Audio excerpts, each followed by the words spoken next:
Hi everyone, Mrs. Wilson here. Back to read the rest of chapter 14 in Harry Potter and the Prisoner of Azkaban. So last time I read, Harry had snuck out to Hogsmeade to meet Ron.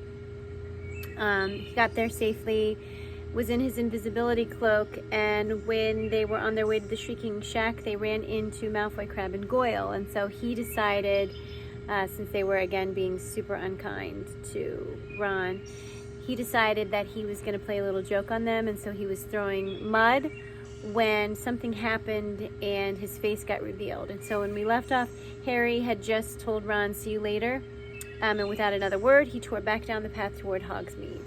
So we're going to pick back up where we left off, see how this plays out. Would Malfoy believe what he had seen? Would anyone believe Malfoy? Nobody knew about the invisibility cloak. Nobody except Dumbledore. Harry's stomach turned over. Dumbledore would know exactly what had happened if Malfoy said anything. Back into Honeydukes, back down the cellar steps, across the stone floor, through the trapdoor, Harry pulled off the cloak, tucked it under his arm, and ran flat out along the passage. Malfoy would get back first. How long would it take him to find a teacher? Panting, a sharp pain in his side, Harry didn't slow down until he reached the stone slide. He would have to leave the cloak where it was. It was too much of a giveaway in case Malfoy had tipped off a teacher. He hid it in a shadowy corner, then started to climb fast as he could, his sweaty hands slipping on the sides of the chute. He reached the inside of the witch's hump, tapped it with his wand, stuck his head through, and hoisted himself out. The hump closed, and just as Harry jumped out from behind the statue, he heard quick footsteps approaching. It was Snape. He approached Harry at a swift walk, his black robe swishing, then stopped in front of him. "So," he said. There was a look of suppressed triumph about him. Harry tried to look innocent, all too aware of his sweaty face and his muddy hands, which he quickly hid in his pockets. "Come with me, Potter," said Snape. Harry followed him downstairs, trying to wipe his hands clean on the inside of his robes without Snape noticing. They walked down the stairs to the dungeons and then into Snape's office. Harry had only been in here once before, and he had been in very serious trouble then. Snape had acquired a few more slimy, horrible things in jars since last time, all standing on shelves behind his desk, glinting in the firelight and adding to the threatening atmosphere. "Sit," said Snape. Harry sat. Snape, however, remained standing. "Mr. Malfoy has just been to see me with a strange story, Potter," said Snape. Harry didn't say anything. "He tells me that he was up by the Shrieking Shack when he ran into Weasley, apparently alone." Still, Harry didn't speak. "Mr. Malfoy states that he was standing talking to Weasley when a large amount of mud hit him on the back of the head. How do you think that could have happened?" Harry tried to look mildly surprised. "I don't know, Professor." Snape's eyes were boring into Harry's. It was exactly like trying to stare down a hippogriff. Harry tried hard not to blink. Mr. Malfoy then saw an extraordinary apparition. "Can you imagine what it might have been, Potter?" "No," said Harry, now trying to sound innocently curious. "It was your head, Potter, floating in midair."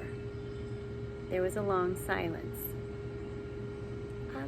Maybe he'd better go to Madame Pomfrey," said Harry. "If he's seeing things like..." "What would your head have been doing in Hogsmeade, Potter?" said Snape softly. "Your head is not allowed in Hogsmeade. No part of your body has permission to be in Hogsmeade." "I know that," said Harry, striving to keep his face free of guilt or fear. "It sounds like Malfoy's having Malfoy is not having hallucinations," snarled Snape, and he bent down, a hand on each arm of Harry's chair so that their faces were a foot apart. "If your head was in Hogsmeade, so was the rest of you." I've been up in Gryffindor Tower," said Harry, "like you told..." "Can Can anyone confirm that? Harry didn't say anything. Snape's thin mouth curled into a horrible smile. So, he said, straightening up again, everyone from the Minister of Magic downward has been trying to keep famous Harry Potter safe from Sirius Black. But famous Harry Potter is a law unto himself. Let the ordinary people worry about his safety. Famous Harry Potter goes where he wants to, with no thought for the consequences. Harry stayed silent. Snape was trying to provoke him into telling the truth. He wasn't going to do it. Snape had no proof. Yet. How extraordinarily like your father you are, Potter, Snape said suddenly, his eyes glinting. He, too, was exceedingly arrogant. A small amount of talent on the Quidditch field made him think he was a cut above the rest of us, too, strutting around the place with his friends and admirers. The resemblance between you is uncanny. My dad didn't strut, said Harry before he could stop himself. And neither do I. Your father didn't set much store by rules either, Snape went on, pressing his advantage, his thin face full of malice. Rules were for lesser mortals, not Quidditch Cup winners. His head was so swollen. Shut up! Harry was suddenly on his feet. Rage such as he had not felt since his last night in Privet Drive was coursing through him. He didn't care that Snape's face had gone rigid, the black eyes flashing dangerously. What did you say to me, Potter? I told you to shut up about my dad, Harry yelled. I know the truth, all right. He saved your life. Dumbledore told me. You wouldn't even be here if it wasn't for my dad. Snape's sallow skin had gone the color of sour milk. And did the headmaster tell you the circumstances in which your father saved my life? He whispered. Or did he consider the details too unpleasant for precious Potter's delicate ears? Harry bit his lip. He didn't know what had happened and didn't want to admit it, but Snape seemed to have guessed the truth. I would hate for you to run away with a false idea of your father, Potter, he said, a terrible grin twisting his face. Have you been imagining some act of glorious heroism? Then let me correct you. Your saintly father and his friends played a highly amusing joke on me that could have resulted in my death if your father hadn't got cold feet at the last moment. There was nothing brave about what he did. He was saving his own skin as much as mine.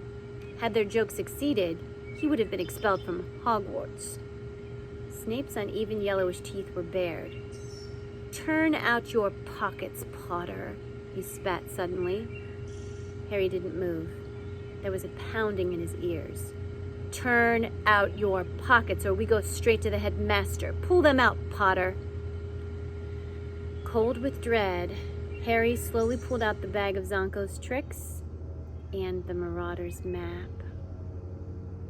Snape picked up the Zonko's bag. Ron gave them to me, said Harry, praying he'd get a chance to tip Ron off before Snape saw him.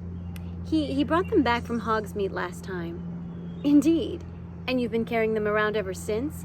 How very touching. And what is this? Snape had picked up the map. Harry tried with all his might to keep his face impassive.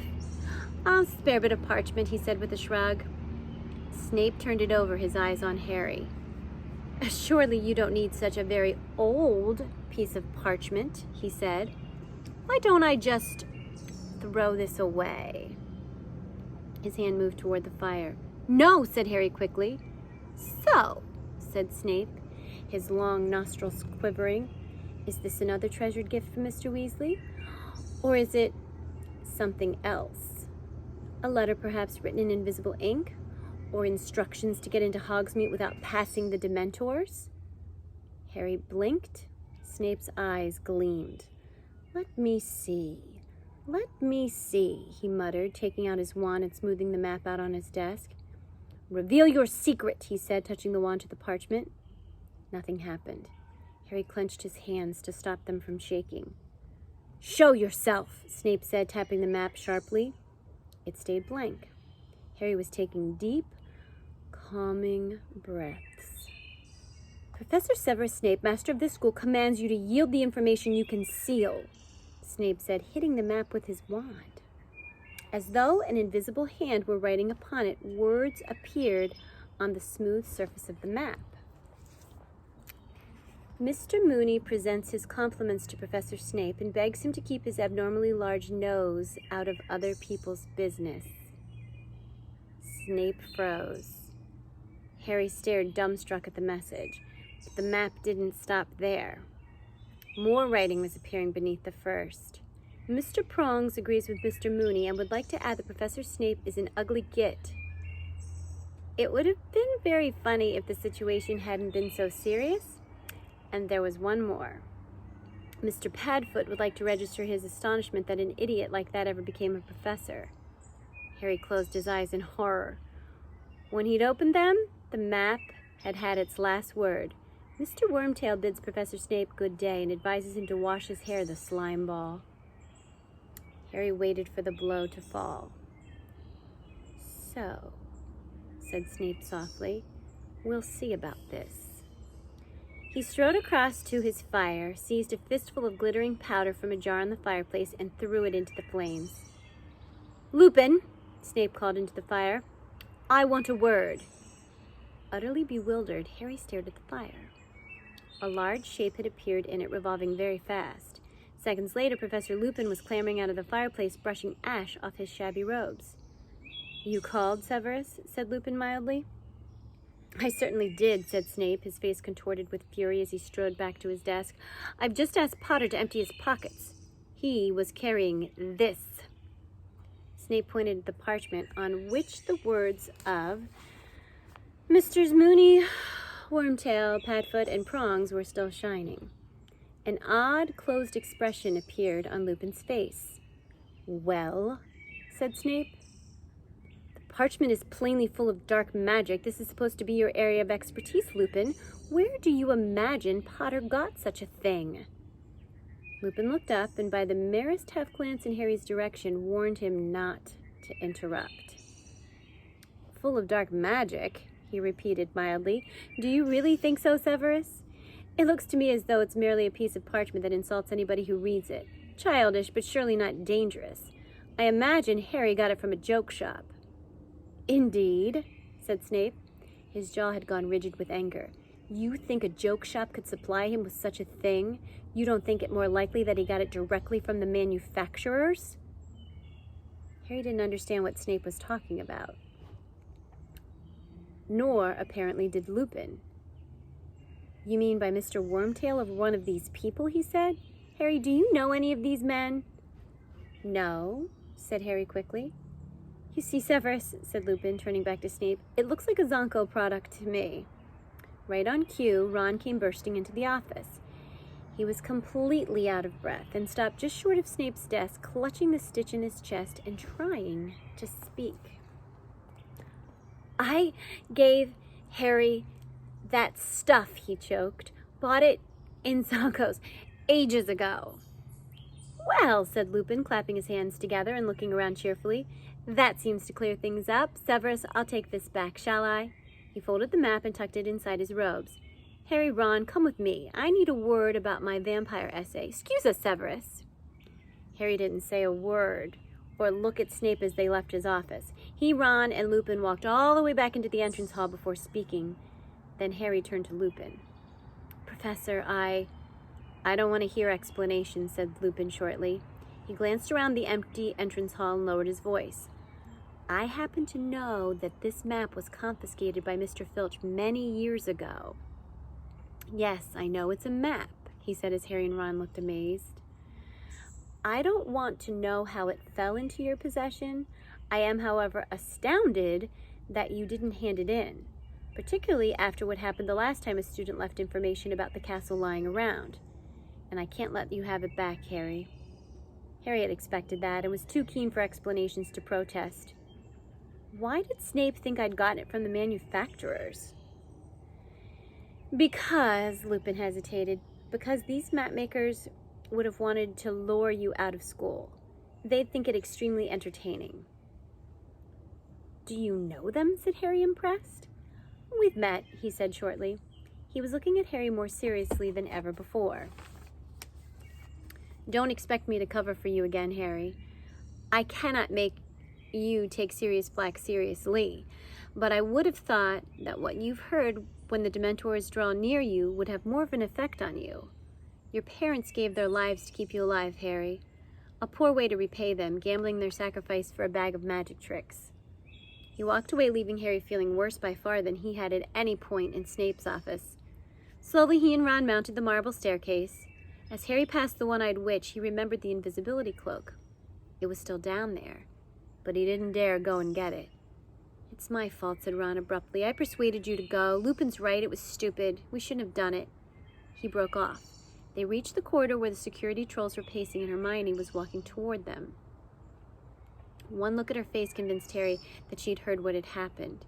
His heart plummeted. Had she told Professor McGonagall? "Come to have a good gloat," said Ron savagely as she stopped in front of them. "Or have you just been to tell on us?" "No," said Hermione. She was holding a letter in her hands and her lip was trembling. "I just thought you ought to know. Hagrid lost his case. Buckbeak is going to be executed." And that is the end of chapter 14. So, not a very happy second half of the chapter.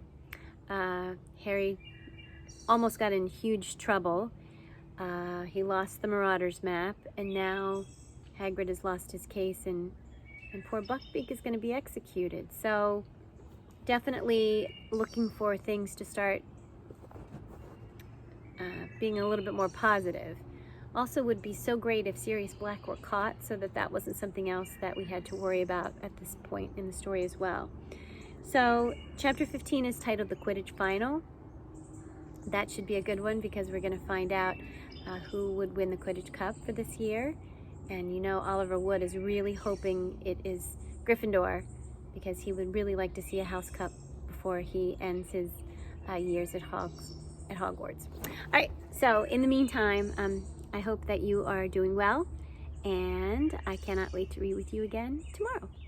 Bye.